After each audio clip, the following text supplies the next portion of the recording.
For those of you who may not be familiar with what snow actually is, Rena Esposito Spirik, think of it this way. Sometimes, maybe you've seen it in the summer when it's warm.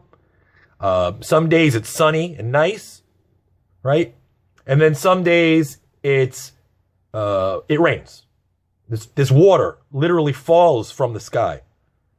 It comes down from the clouds, okay? So it's kind of like that, but because it's cold, because it's below 32 degrees Fahrenheit, what happens is when that water falls out of the sky, it's not water, it's actually frozen, because 32 degrees Fahrenheit is the freezing point where water turns into solid form, which we call snow or ice. It's just frozen water, but it's falling out of the sky.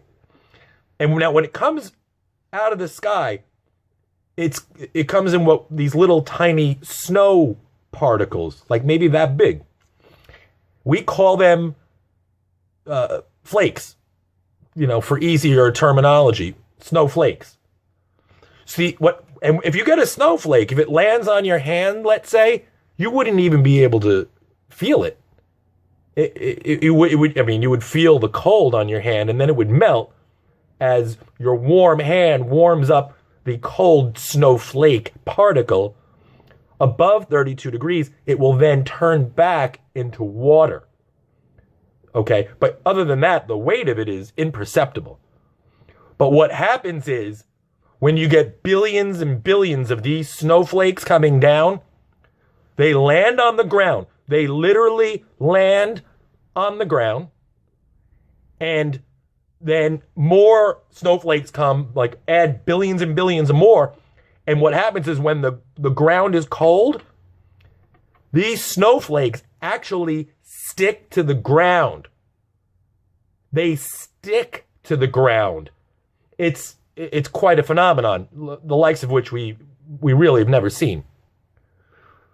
Now, after this snow sticks, and as more snow from the skies above falls down, it starts to add up.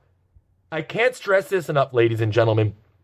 As the snow sticks to the ground and then more snow comes on, that snow sticks to the snow that's sticking to the ground, and it literally, ladies and gentlemen, I am not kidding you. The snow on the ground starts to get higher and higher and higher. Okay, look, I don't want to cause a panic any more than is absolutely necessary.